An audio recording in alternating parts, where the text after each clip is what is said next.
Olá pessoal, estamos no ar com você com o Dinheiro de hoje, o seu programa sobre investimentos aqui nessa parceria entre a Com Dinheiro e a BBC News, para trazer para vocês as principais mentes do mercado, quem faz o mercado financeiro brasileiro acontecer, para um bate-papo leve, mas sempre com o intuito de tornar você um investidor melhor a cada dia. E hoje nós vamos bater um papo com Thomas Awad, que é sócio fundador da 3R Investimentos. Vamos falar um pouquinho sobre o cenário macro, vamos falar um pouquinho de ações, vamos falar um pouquinho dos assuntos que interessam e aproveitar um pouquinho dessa mente que veio aqui falar conosco hoje. Thomas, prazer recebê-lo aqui no Você com o Dinheiro de hoje. Prazer é meu, obrigado pelo convite. Espero aí ajudar, dar alguma informação útil para o seu público, aí, ajudar eles nos investimentos. A gente está num momento muito particular em termos macroeconômicos, né? A gente vê cenário de juros americanos em patamares pouquíssimo comuns, né?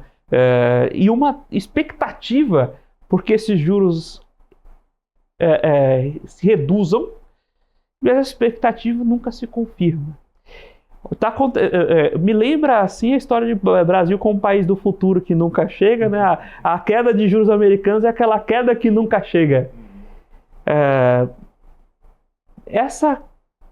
Como vocês estão olhando para essa queda? Essa queda vem, como os mercados estão precificando isso? Quais são as expectativas para a queda de juros americanos nos próximos meses? Perfeito. Nós temos uma opinião razoavelmente clara. A gente acha que tem algumas coisas para acontecer ao longo de 6 a 12 meses. A gente não tem a leitura, porque é muito difícil a leitura de timing disso. Então, a gente tentou acertar o ano passado, não conseguiu. Eu estava te comentando até antes. A gente olha estruturalmente a economia americana, a gente vê ela indo para uma recessão.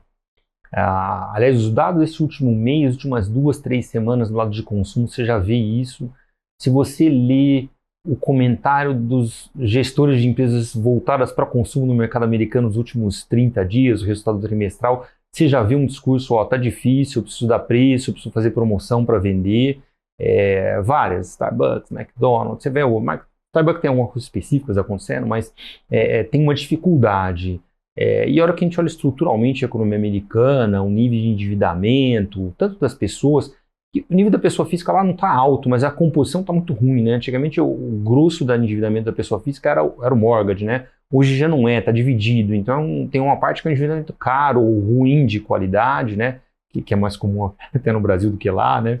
Então a gente olha estruturalmente a economia americana, você vê os dados de emprego com uma qualidade na nossa leitura ruim, muita coisa temporária, toda vez se revisa o dado de emprego histórico para pior, né? Ano passado gerou 2 milhões, aí você vai lá e revisa tudo, vira 1 milhão, tudo, os dados. A gente olha a dinâmica da economia americana, a gente tem uma leitura de que ela vai para uma recessão. Vai desacelerar, vai entrar em recessão, e a hora que ela entrar em recessão, vai ser uma recessão dura na nossa leitura, porque recessão com dívida não combina, tá? Tem muita dívida. Somente aí sim, dívida do governo, né? Mas é muita dívida. Então a gente acha que a recessão com dívida não combina. Você tem a China também desacelerou muito, né? Eles contam para a gente que estão crescendo 5, ninguém sabe o que é, né?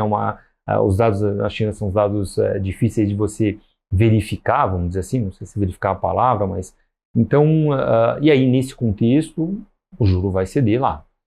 Provavelmente vai ceder menos do que cederia num mercado indo para a recessão, porque você tem muita dívida. Tem que rolar essa dívida, não sei se tem comprador para tudo isso, né? O déficit americano, déficit nominal, né? E 6, 7, 8% ao ano, tem um déficit primário, a dívida PIB explosiva, né? Então, provavelmente a gente acha que vai ceder, mas vai ceder menos que cederia num contexto como esse, porque tem que rolar essa dívida e tem que dar alguma taxa para esse pessoal comprar o Treasury. Acho que já teve mais paixão pelo Treasury por aí, hoje tem menos. A não ser que nesse momento o Fed decida de novo monetizar, vamos dizer assim, né? Então ele compra, umas coisas. Se a gente olhar em perspectiva, né? Acho que isso é interessante. Desde a crise de 2008, a quantidade de artificialismos que os bancos centrais e os tesouros nacionais têm criado E aí, principalmente, obviamente, o Fed e o governo americano, porque é quem determina muito, é o maior mercado, é o mercado onde você tem preço, né? Porque a China, como não tem preço, né? Não vale como parâmetro.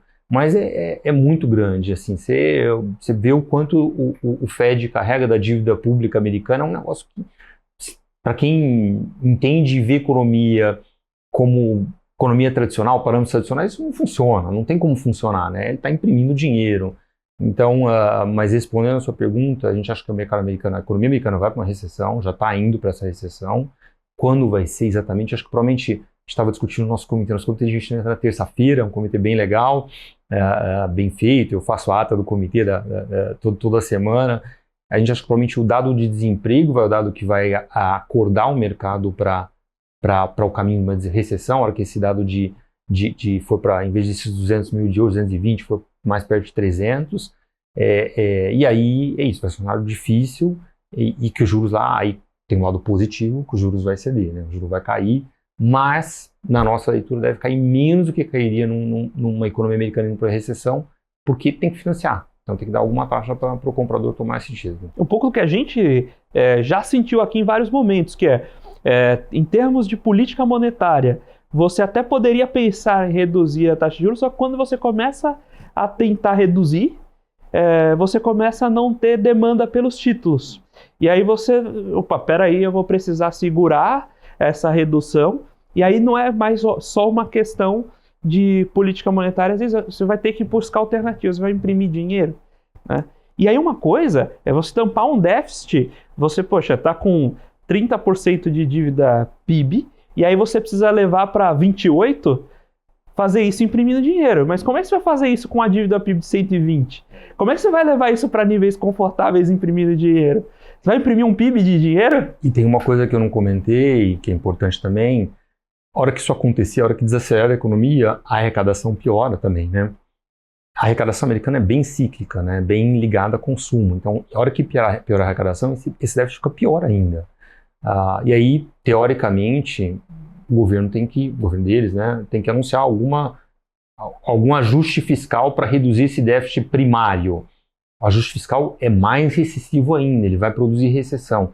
Tanto que eu acho que alguns economistas, não é todo mundo que fala isso, mas não tem sentido o governo americano estar com esse tipo de empurrão, desse tipo de estímulo fiscal via gastos, no momento que desemprego teoricamente está baixo.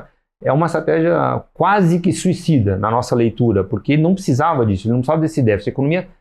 Teoricamente, a economia privada está funcionando bem, está gerando os empregos necessários, então você não precisava estar estimulando tanto via gasto público num momento como esse, mas eles estão fazendo. Então, não é um cenário, sendo bem transparente, é um cenário bem complexo, bem difícil, não tem cara boa. A gente não sabe o timing, como que isso vai se desenrolar, e o Fed decide imprimir dinheiro, suaviza um pouco essa recessão, mas ao suavizar também ele vai esparramar essa recessão por vários anos.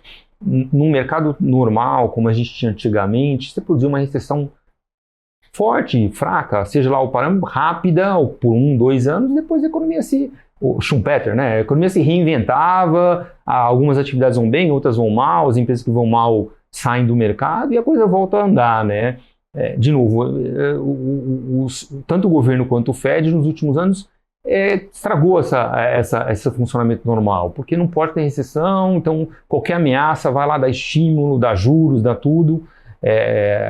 Infelizmente vai ter consequência, a gente sabe que vai ter consequência e não são boas, infelizmente também. A gente acaba entrando num universo que aí, de novo, vamos fazer uma recessão rápida para sair do outro lado. Se a gente está falando a gente vai perder 2% do PIB, é uma coisa, 3% do PIB é uma coisa. Mas, de novo, a gente está falando de números que a gente nunca testou, né? Como é que vamos pensar em imposto inflacionário, né? Então, eu vou liberar, vou imprimir dinheiro, os preços sobem, eu forço a arrecadação para cima na indexação e vou drenar esse dinheiro indiretamente na inflação. Bacana.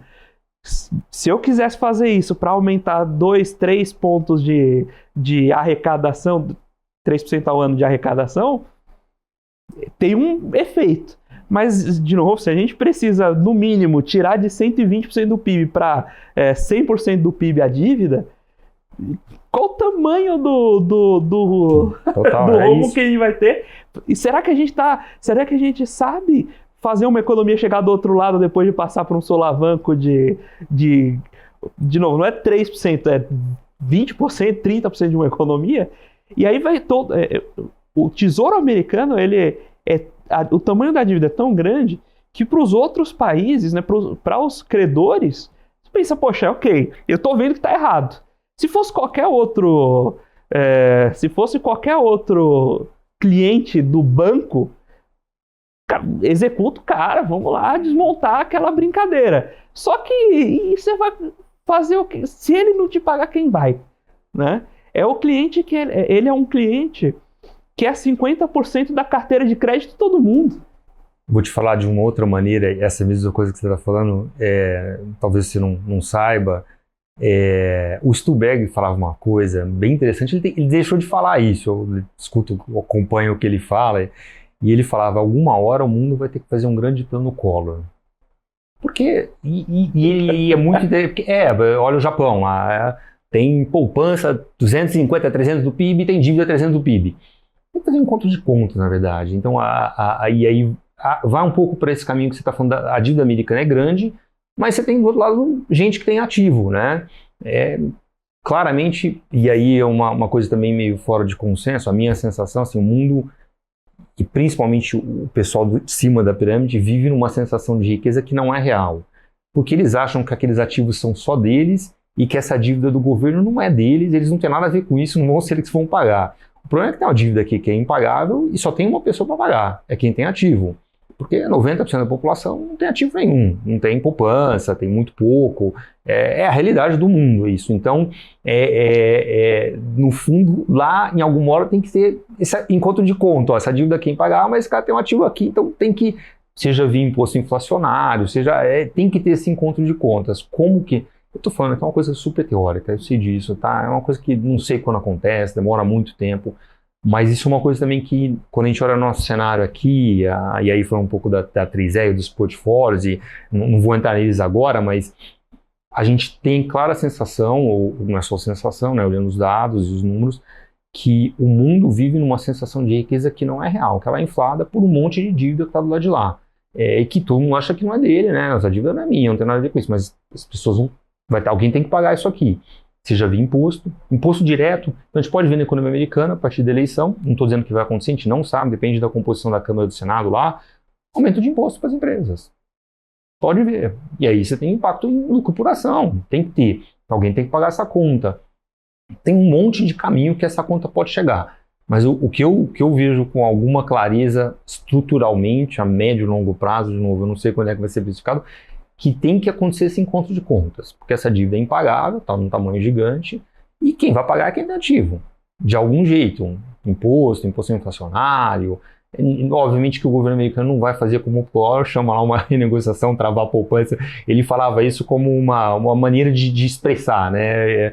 Mas esse encontro de contas tem que acontecer alguma hora, e aí também quando a gente olha a nossa visão de mercado, uma das coisas que eu tenho uma visão bem temática, assim, eu sou uma pessoa, fui analista há muito tempo, gosto muito do macro, porque eu cobri setores que eram muito macro, então sempre estive muito perto do time de macro, dos lugares que eu trabalhei, muito tempo no Itaú, eu estava do lado dos economistas o tempo inteiro, discutindo cenário, dando muito trabalho para eles, porque eu questionava muito eles, e uma das coisas que a gente olha lá, a gente não gosta de empresa que vende para rico, para dizer assim, a gente gosta de empresa que vende aqui embaixo, na pirâmide, porque a gente acha que essa base vai crescer mais, e esse aqui tá inflado, ele vai, alguma hora ele vai ter que pagar essa conta claramente está inflada, assim, ele tem uma percepção de riqueza, não é que eles não são ricos, obviamente são ricos, continuam bilionários, mas talvez não seja 100 bilhão que ele tem na conta, o que ele tem de ativo, ele tem 50, ele não só que ele vive na sensação de 100. De novo, é uma maneira de figura de linguagem, eu sei que é uma coisa bem teórica, mas a gente tem essa visão clara, a parte de cima deveria sofrer mais. Estão postergando isso. Cada vez que o Fed, vou fazer isso, cara, cada reunião, cada discurso do Powell pós-reunião, ele posterga esse ajuste, porque ele vai lá e faz um discurso super dovish e tal, mas vai chegar. É a mesma falsa sensação de riqueza de que recebia o extrato do Madoff. Eu tenho X milhões aqui num fundo que, na verdade, só está sendo financiado pelo próximo tomador marginal, né? O Madoff é forte, né? Essa comparação, mas conceitualmente esse fundo furado de um sistema Ponzi, que não estou falando que... isso, entendeu? Mas você vai financiando o marginal com a entrada de novo crédito. Isso em um momento... Vou dar um exemplo de um ativo. A gente olha imóveis, tanto aqui quanto no mundo. A gente fala, não é real o que está acontecendo, o que aconteceu nos últimos anos. Porque é isso, o preço do imóvel de luxo subindo muito. Você fala, mas o mundo está ficando mais pobre. Não? Como é que, o rico... acho que tem um pouco disso de que só a parte de cima só se favorece, só ganha e o resto não, e aí por isso o preço do imóvel vai para cima. Não tem sentido, não conversa com os parâmetros normais de economia. Então aí, por exemplo, é um lugar, e aí nos Estados Unidos em alguns nichos esse ajuste já está acontecendo, mas tem uma grande chance de acontecer em muitos outros nichos que não está acontecendo esse ajuste de preço de imóvel, um preço em que a renda, a capacidade de consumo das pessoas seja real e consiga comprar aquilo lá, né? Então, e aqui no Brasil, parecido, não é muito diferente. Tem uma sensação e um preço de tela teórico, não é tela, porque não tem tela isso, que a gente fala, isso não é sustentável, isso vai se ajustar. E a gente, você comentou que não é só mundo, Brasil também. Esse mesmo cenário a gente conversava com vários gestores daqui, e no fim do ano passado, começo desse ano, tinha um otimismo bastante interessante com bolsa. Tinha uma previsão de juros terminando o ano para baixo de 9. A discussão não é se ele está abaixo de 9 ou não, é se já está em 8, 8,5. Hoje em dia, difícil achar alguém que chute 9,5. Né? Esse reflexo cai aqui também. E como vocês estão vendo bolsa aqui no Brasil? Engraçado, aí também a gente tem uma visão um pouco diferente, porque a gente acha que ao longo, não esse ano, mas ao longo do ano que vem, vai vir para 9, 8,5, a gente acha que o juros vai cair porque a atividade o Brasil está de lado, o número do PIB não está ruim. Mas na hora que você sai no consumo, vê, é uma sensação de lado, a nossa leitura clara. Até aqui também estranha um pouco, porque os números oficiais, os números de atividade tão robustos. Para que a gente olha as empresas, está ok, não tem nada de ruim acontecendo, o dia que na margem está razoável, mas também não tem um consumo pujante, forte, não tem isso. Então, nisso a gente também tem uma visão um pouco diferente. A gente acha que aqui, ao longo de 25, né, esses juros vêm mais para baixo, vem para 9, 8,5, acho assim, porque já é um juro real razoável, a atividade no mundo vai estar ruim, fraca, o juro lá a gente acha que vai ceder, então ajuda um pouco aqui. Então a gente acha que o juro aqui vai ser melhor do que o mercado acha hoje, tá? Do que o mercado precifica, do que a curva do DI precifica, para ser bem específico. A bolsa, acho que ela é uma briga entre um otimismo, uma visão mais construtiva, porque o juro vai ser mais baixo. Acho que tem um aspecto que a gente acha também que melhorou bem, que as empresas acordaram para um cenário mais difícil. Acho que durante a pandemia teve muita empresa que sonhou que os juros ia ser 2% a vida inteira, que o digital ia dominar o mundo. Não que o digital não vai bem, mas assim, você teve muito investimento mal feito, né? Claramente você teve muito investimento mal feito, o dinheiro gasto à toa em coisas que não geram um retorno. Em muitas empresas, não é numa empresa só, em muitas. Acho que as empresas acordaram, a maioria, para isso, então estão arrumando a casa, cortando o custo.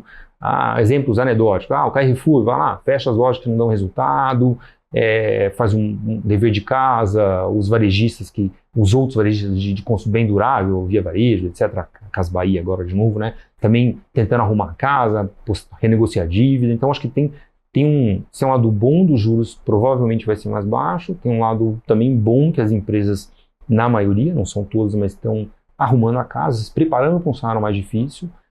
Mas aí você tem um lado que eu acho ruim, que é a percepção de risco para o país, né? Que limita um pouco esse otimismo. Que muda o CEO da Petrobras, é a 10ª vez que mudou, mas se vê sinais, vários sinais do governo descomprometido com o fiscal, então a curva longa ela empina, né? Ela abre. Então acho que a gente vê a Bolsa assim, a gente não acha a Bolsa... Faz muito tempo que a gente não acha a Bolsa barata, todo mundo fala que a Bolsa é barata, a gente não fala isso, se você ler nossas cartas a gente não falava isso, a gente não acha óbvio que a Bolsa como um todo está barata, porque, de novo, também a expectativa de Bolsa, de barata, o múltiplo que as pessoas projetam, ela está projetada com um cenário de crescimento, de juros, ela já está implícito nela algumas coisas que vão acontecer para frente. Se as coisas para frente forem piores, você tem que revisar isso aí, né? E o próprio múltiplo de bolsa barata, não, tá, 2 desvio padrão, o price earnings, o preço-lucro, né? Você olha lá e você olha a composição daqui, é muito commodities, Petro puxando esse múltiplo muito para baixo. Então, a gente não acha a bolsa, para te responder, nem barata nem cara, tem coisa barata, tem coisa que a gente quer comprar, que a gente está comprado, estamos sofrendo com o que nós estamos comprado, é a verdade mesmo, as coisas que a gente está comprado, que a gente acha que tem uma perspectiva boa, não estão indo bem no ano, é a realidade, reflete um pouco do que você falou, que todo mundo estava mais positivo. E tem coisa que a gente acha que é ruim, que a gente tem que estar vendido, então a gente vê um pouco equilibrado. Concordo que dá um pouco mais vontade de comprar do que ficar vendido em bolsa, porque o múltiplo que você vê de cara, assim, ele é barato, parece barato, né? A dúvida sempre nossa é, juros vai ajudar por um lado, mas a percepção de risco macro, de perspectiva, ela não é boa, porque tem um governo com uma agenda ruim, aí sem viés político, a gente não se interessa por política, mas agenda ruim, claramente uma agenda ruim, né, uma agenda de gasto, vou arrumar receita onde eu precisar arrumar para gastar, para dar a Bolsa Família de 600, 700, 800, e aí acho que a preocupação nossa de todo o mercado é passar essa eleição municipal, se o resultado, acho que consenso de mercado, que o resultado não vai ser bom para o lado do governo, que nas prefeituras principais, capitais, etc., ele deve ter um resultado ruim. Não sei se é isso que vai acontecer, mas a leitura hoje é essa. E aí você bota um pouco mais de pressão, ou um governo que quer se reeleger 2 anos depois para gastar, dar benesses e etc, etc. E, de novo, percepção de risco. Então, acho que a dúvida nossa é isso. A gente vê empresas arrumando a casa, com uma perspectiva melhor, a maioria com uma alavancagem já ok, não é todo mundo, mas já arrumada. Juros provavelmente vai cair um pouco mais, o que deveria ser bom para ativo de risco, mas aí você vem um elefante ou um cara gigante aqui que é o governo e aumenta a percepção de risco. É essa a dúvida nossa. Comentou um outro ponto interessante, que é quando a gente fala em bolsa barata, a bolsa a gente tem um desenho de bolsa que ela é complicada para você olhar os indicadores estatísticos, as estatísticas descritivas, né? Porque não é um universo que não é uniforme, ok, já esperava. Mas além a disformidade não é uniforme também. Ela não é um desenho. Você tem essa concentração forte em commodities que vão oscilar de acordo com o ciclo da commodity. E do mundo, crescimento do mundo. Exato. E aí você tem um conjunto de empresas com a receita muito concentrada no local, que aí dependem muito de economia Brasil. E aí elas vão montando uma média em torno de pontos dispersos e sem controle. Não é pontos dispersos em torno de uma normal. Não, é cada um com o seu comportamento. E você comentou de casos que vocês têm olhado e falaram, poxa, esses aqui são casos que a gente está gostando, eventualmente ainda não performaram, mas são casos que vocês olham e são interessantes. Conta um pouquinho para a gente desses casos. O que vocês estão olhando que são coisas, eventualmente setores legais, papéis legais, que vocês estão olhando com mais atenção e estão conseguindo fazer essa lição de casa? Só vou adicionar um comentário no anterior que você falou. Acho que assim, tem muita gente da geração de investidores atuais que não viu bolsa muito barata e por muito tempo. Eu comecei no mercado em 94, eu virei analista em 96. eu virei estrategista quando eu cheguei no Itaú, no BBA, né, que depois virou Itaú BBA, em 2001. Então, quando eu era estrategista, uma das minhas responsabilidades, eu tinha um time que trabalhava comigo, era fazer o stock guide da corretora, né? Eu fazia isso. Eu guardei algumas coisas que eu tenho lá naquela época era papel, né? Não era digital, né? E aí de vez em quando eu puxo lá o stock guide para mostrar pro meu time, ó, isso aqui é bolsa barata. Só para dizer assim, a bolsa pode ficar barata há muito tempo. Sabe, é ruim, a perspectiva é ruim, pode ficar muito barata, pode ficar mais. Aliás, já está acontecendo isso. Eu tô falando, mas nós estamos sofrendo também as nossas posições compradas, algumas delas, que a gente achou muito baratas, elas ficaram mais baratas. E a empresa está funcionando, tá ok. Uma ou outra teve um resultado trimestral um pouco pior, mas não tem uma mudança de cenário para a empresa relevante. A empresa a ação está 20% para baixo no ano, a gente está sofrendo igual. Então, essa é uma coisa que pode acontecer. Num cenário difícil, pode ficar 2, 3 anos barato e é isso, e é doído, é muito difícil, tá? Setores, assim, a gente, até com esse cenário, a gente está procurando coisas resilientes, que não dependam de crescimento de renda, de PIB, que a gente acha que está acontecendo um pouco, não está ruim, não, a renda disponível está melhorando, não tem nenhum desastre, só que a gente acha que, como uma das coisas que a gente acha na visão de cenário Brasil, o endividamento das pessoas físicas ainda é muito alto, muito alto. E esse juro mais baixo não está chegando na ponta da pessoa física. A gente olha isso bem, não está chegando. Vai demorar. Acho que talvez a única cadeia de financiamento que melhorou bem foi a de automóvel, porque também você teve anos péssimos para trás, então ela realmente está melhor, o custo está chegando um pouco melhor na ponta, e aí você tem demanda. Tanto é que a venda de veículo está bem no ano. Tem sentido. Mas no geral, a pessoa física está bem endividada ainda e vai demorar para se desalavancar e o custo do financiamento para essa pessoa está caindo muito devagar. Então a gente não se empolga muito com o consumo ligado a isso. De novo, não tem um desastre, na margem até está melhorando mesmo, a gente concorda que está melhorando, mas a gente acha que a melhora é muito lenta, tá? Então a gente procura coisas resilientes, que não dependam desse ciclo econômico, que tenham um crescimento, uma melhora que não dependa disso, do macro, tá? Então, acho que a gente comprou muito bem no começo do ano passado, isso já performou super bem, a gente continua bem positivo, Hidrovias do Brasil, por exemplo, a infraestrutura, logística, a exportação de grãos, um negócio que o Brasil transporta, né? Brasil super competitivo, o agro no Brasil é fantástico em termos de competitividade, não tem o que falar, né? Capacidade de produção, de ser eficiente na produção é um negócio, graças a Deus, né? Fenomenal. Então, Hidrovias do Brasil é um exemplo, a gente gosta bem. A gente gosta da parte de locação, porque são empresas que têm vantagem também competitiva, tem um mercado gigante ainda para atingir, então você tem Vamos lá, você tem Mills lá, são duas empresas interessantes, cada um com seu momento, mas são ativos interessantes. Acho que a Vamos um pouquinho mais alavancada, não está muito alavancada, não, a gente gostaria só de ver ela desalavancar mais para frente, mas tem um negócio bastante saudável, né? Ela tem um potencial de crescimento gigante, né? Um mercado pouco explorado ainda, então é um outro setor que a gente gosta. Tem as produtoras ali de autopartes, então a Fras-le e Randon, são duas empresas boas, histórico bom, fazem boas aquisições, sabem maximizar o valor quando adquirem alguma coisa, crescer venda naquela empresa, aumentar a penetração do produto daquela empresa que eles compram.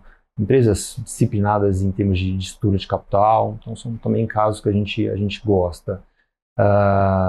Tem um caso que a gente tem na carteira, esse dá tendo mais trabalho, a gente acha que tem uma perspectiva boa, mas o dia a dia dela é bem volátil, que é a CVC. É uma empresa que voltou não para o controlador, mas o controlador antigo voltou, tem uma participação relevante, indicou as pessoas que estão tocando a empresa. A gente vê claras melhoras no dia a dia, então foco no produto que tem maior margem, saindo de coisas de margem baixa, arrumaram estrutura de capital via aumento de capital, né? Foi o que foi feito lá.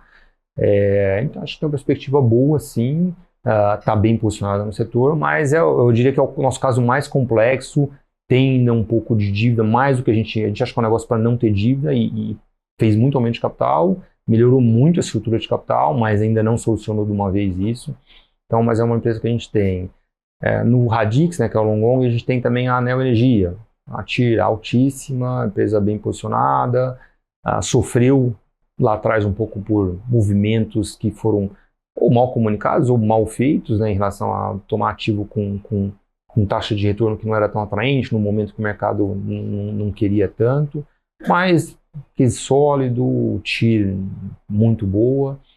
Outro caso que a gente adora, esse a gente adora, é EcoRodovias, a empresa super bem posicionada, e aí acho que é um caso que vem um pouco da minha visão macro, por exemplo, que ele tem tarifa indexada à inflação e dívida a CDI, né? Que a gente acha que esse gap vai abrir, porque esse cenário de Brasil de juros mais baixo é um cenário com de inflação um pouquinho mais alta. Então a gente acha um case muito bom.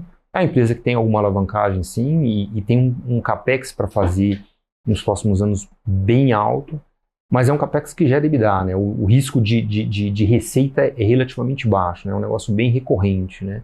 Então, e ela está negociando uma TIR real fantástica. Então, acho uma coisa muito legal. Estamos batendo esse papo com o Tomás Awad, sócio fundador da 3R Investimentos, sobre o cenário macro, um pouquinho sobre Bolsa Brasileira, enfim, sempre trazendo informações de relevância para você, investidor, sair daqui cada dia um pouquinho melhor. Agora nós vamos para um breve intervalo, daqui a pouquinho estamos de volta com o segundo bloco do Você com Dinheiro de hoje.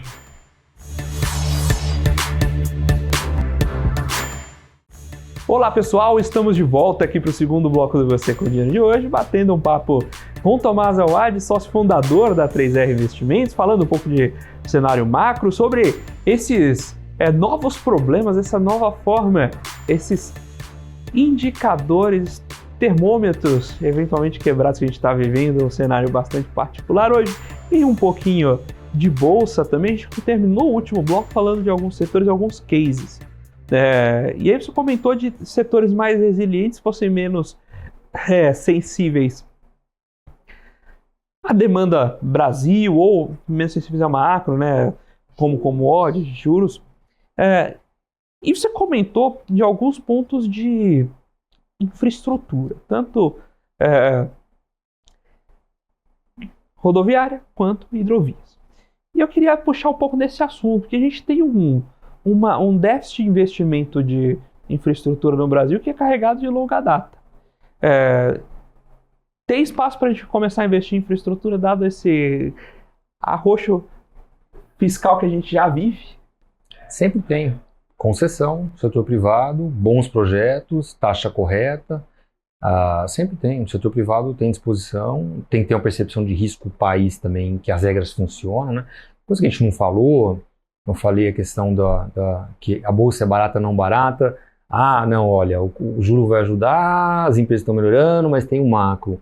E aí eu não falei, desculpa que eu vou voltar um pouco, tem a questão institucional, né, que piorou muito no Brasil. Você tem um judiciário.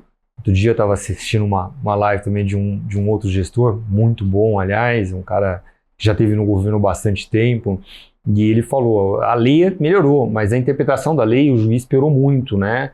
E aí eu não estou entrando em discussão de mérito, se é isso mesmo, mas acho que dá para dizer que o judiciário se intromete, vai muito nas coisas, e você vê decisões que não fazem sentido.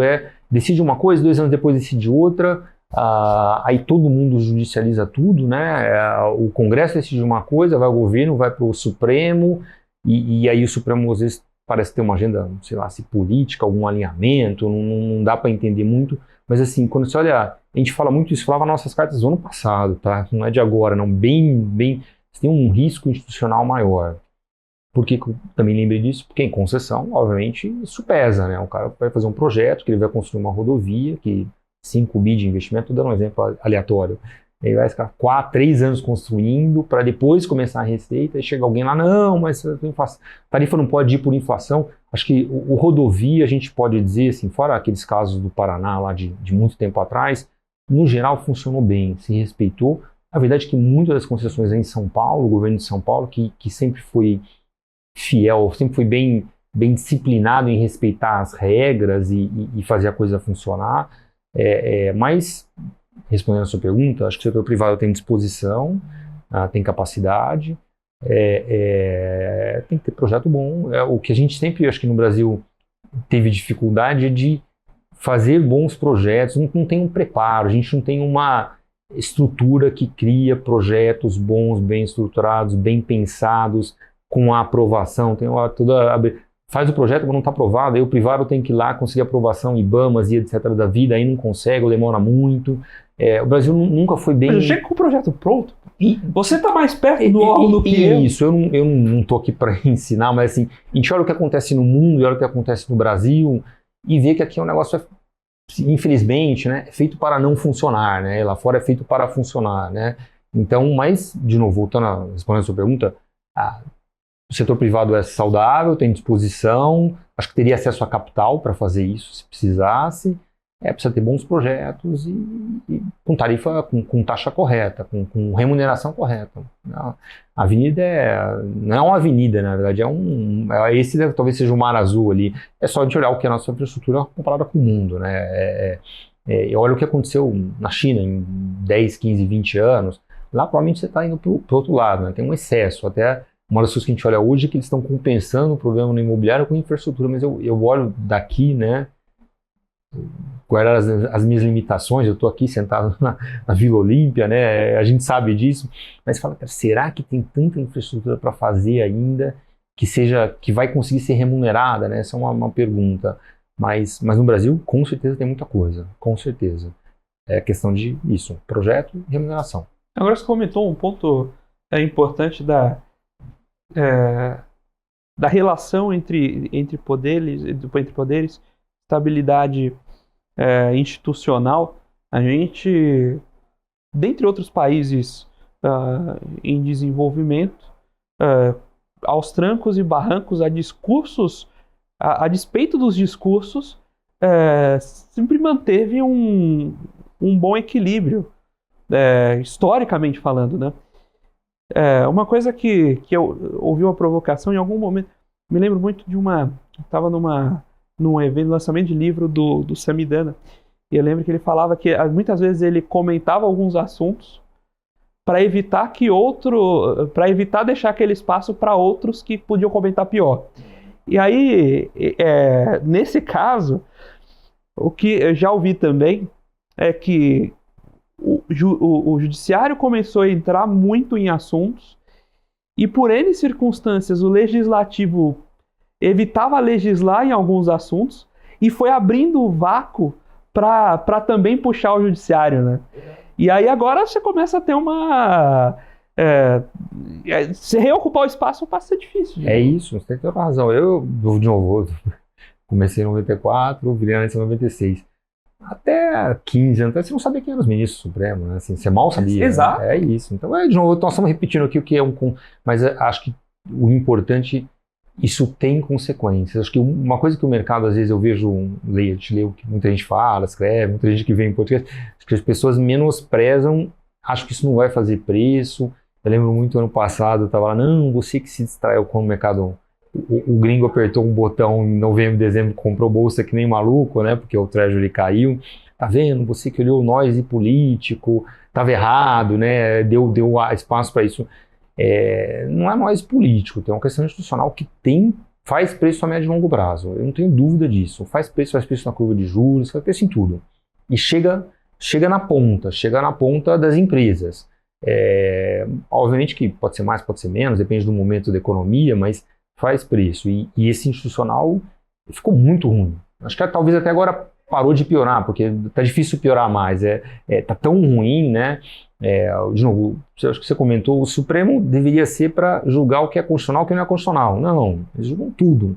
Dá opinião liminar para tudo, faz tudo. Quase que uma vara de primeira instância, parece, de tanta coisa que eles decidem. Isso tem consequências. Inclusive na forma de julgar as coisas que deveria estar julgando, né? Isso ocupa, você gasta energia. Nem entrei nesse mérito porque a discussão é muito complexa. Exato. Mas é isso. E conta um pouco pra gente, vocês lá na casa têm 2 grandes produtos, né? Conta um pouquinho pra gente dessa formação e como essas histórias viram investimentos lá na casa. Perfeito. Bom, a 3R é uma gestora independente, focada em ações. Os 2 grandes produtos é o 3R Genos Redfin, que é um equity hedge, né?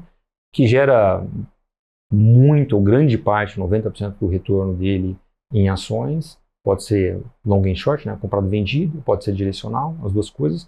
Ele faz um pouco de juros, sim, DI, a inclinação da curva, ele faz um pouco, porque ele é um pouco, ele tem um pouco a minha cara, né? Eu assumi a gestão dele em 2018, então são 6 anos, eu comentei, o ano passado foi o único ano abaixo do CDI, demos lá 70 do CDI ano passado, todos os anos bem acima, o histórico dele é CDI mais 3, uma volatilidade baixa, a volatilidade histórica dele de 2%, é um produto de baixo risco. A gente considera ele uma primeira entrada no risco do investidor aí. E a minha formação, eu virei analista em 96, o setor que eu cobri primeiro por mais tempo foi bancos, né? Então eu cobri bancos, aí eu cheguei no Itaú BBA, no BBA, né, que não tinha Itaú, em abril de 2001, pouco depois que eu cheguei eu virei estrategista da corretora. Então bancos naquela época era um setor muito macro, ligado muito a macro, tinha menos micro, porque tinha menos competição, etc., de outros. E a hora que eu virei estrategista, naturalmente tive que olhar todos os setores e ter uma visão mais macro, estar perto do tipo de economia. E aí eu fui banco estrategista, a gente virou Itaú, quando o Itaú comprou o BBA, e em 2005 para 2006 eu comecei a cobrir o setor imobiliário, que a gente ia listar umas empresas e não tinha quem cobrisse. Também é um setor muito macro. Renda, juros, disponibilidade de crédito, é um setor super macro, né? O setor imobiliário. Então, pela minha formação, eu acabo tendo uma abordagem que mistura muito macro com micro. E o Genos, que é o nosso equity hedging, reflete bastante isso. É um produto de mais giro e ficar com menos risco no dia a dia. Essa é a intenção dele, porque o Brasil é um país muito volátil, muito difícil. Então a gente acredita que tem que saber tomar risco, não é toda hora tomando risco que vai dar resultado. O outro produto é o 3R Radix FIA, que é o nosso long only, nosso produto comprado em bolsa, um produto foco em valor. A casa como um todo, na ponta da compra, é muito focada em valor, mas valor antigo, né? Valor à moda antiga, né? Diferença de preço-valor, margem de segurança, etc. Então, naturalmente, a gente precifica menos crescimento por DNA. Momentos que o mercado precifica muito crescimento, a gente nem sempre consegue acompanhar, às vezes acompanha, às vezes não é melhor, mas não é necessariamente isso. Então, o Radix é o produto long only, o gestor do Radix é o Rodrigo Bozelli, que é nosso sócio. É um produto que começou como clube em 2010, virou fundo em 2013, então como fundo ele tem já 11 anos de histórico, vai completar 11 anos em outubro, na verdade, que ele virou em outubro de 13. Nesses anos todos não teve nenhum ano negativo, conseguiu passar todos esses anos de 2021, que foi horrível, sem nenhum ano. Na verdade, quem olhar lá a lâmina, o 2013, que é o primeiro ano, está negativo, porque não pega os meses de clube, ele virou clube em outubro. Se pegasse os meses de clube, ele seria positivo também, só para avisar. Então lá vai aparecer. Mas, outro dia eu calculei, ele tem um CAGR, que a gente fala, né, o retorno composto anual de 16,5% nos últimos 10 anos, bem mais que o CDI, um produto super sólido, se destaca claramente em momentos de mercado mais difícil, então ele vai muito bem em mercado mais difícil, e quando o mercado está eufórico, muito tomador de risco, como a gente naturalmente é normalmente menos tomador de risco, a gente às vezes acompanha, às vezes é um pouco, estava vendo na lâmina, em 2019 o mercado subiu 31, a gente subiu 35, então depende, aí não necessariamente a gente vai ir melhor que o mercado, mas a hora que o mercado vai mal, 21 que eu te falei, que a bolsa caiu 11, eu acho que talvez você lembre os FIAs de maneira geral, né? Os fundos de ações foram muito mal, caíram 20, 25, a gente foi positivo, levemente positivo, mas foi positivo, então a gente destaca muito. O Rodrigo é um cara que é muito detalhista e lá na 3R acabou a divisão de trabalho, vamos dizer assim, eu faço um pouco mais essa visão estratégica, um pouco mais macro, cubro os setores, eu cubro o setor financeiro e imobiliário eu fico bem em cima, na verdade, e o Rodrigo normalmente toca a parte do que a gente chama de bottom-up, né? do micro das empresas, está muito com os analistas, comparando o modelo, vendo o modelo, discutindo o modelo, muito isso.